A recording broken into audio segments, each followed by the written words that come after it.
Minimum 1 কোটি voter আছে যারা জীবনে কোনোদিন নৌকা মার্কা ছাড়া অন্য কোনো মার্কায় ভোট দেয় নাই।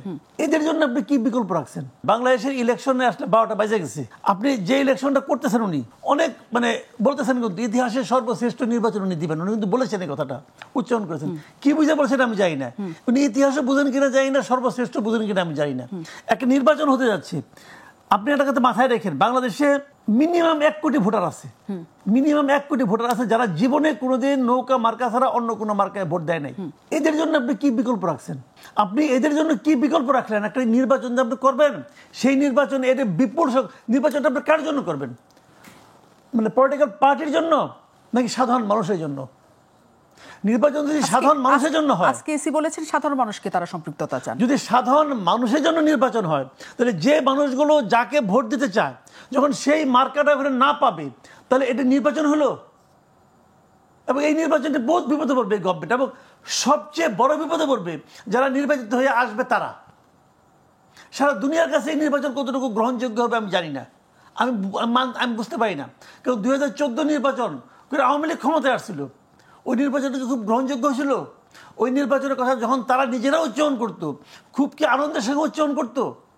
তো এরকম একটা নির্বাচন আয়োজন করতে যাচ্ছেন ইউনূস সাহেব, এবং ভাবতেছেন যে ইতিহাসের সর্বশ্রেষ্ঠ নির্বাচন উনি করে ফেলাবেন। কিন্তু কেন করবেন ভাই? কিন্তু এই যে প্রেক্ষিত এখন চলছে, তাতে আওয়ামী লীগকে নির্বাচনের জন্য অনুমতি দেওয়াও কি আসলে অন্যরা মানবে? এটা তো আমি বলতে পারবো না। আওয়ামী লীগের নিষিদ্ধ আমি কই নাই, ওই ঝামেলা আমার ফেলান কেন? ওটা ইউনূস সাহেব বুঝবে, উনি কি কারণে করছেন, কি করছেন না করছেন উনি বুঝবে। এটা বিষয়টা কি হবে যে নির্বাচনে উনি যে কাজটা করতে যাচ্ছে, এই কাজটা করার পর সারা দুনিয়ার মানুষ কিন্তু উনি যা বলবে তা ওইটাই কিন্তু হবে না, ওটা কিন্তু ওটা হবে না। কিন্তু হিউম্যান রাইটস ওয়াচ কি বলছে যে আগে যা ছিল মানবাধিকার পরিস্থিতি এখন ওরকমই আছে। এটা উনি মানবে যে ক্ষমতা থাকে সে মানে? আগে দেখতাম হাসান মাহমুদ বলতো না ওরা ভুল করছে, ওরা টাকা খাইয়া করছে, বিএনপি তাদের টাকা দিচ্ছে, জামাত তাদের টাকা দিচ্ছে বলছে। এখন কে টাকা দিছে? এখন আওয়ামী লীগ টাকা দিছে। তাহলে এই সমস্ত আন্তর্জাতিক সংগঠনগুলো কি ব্রিজল থেকে মাল খায়?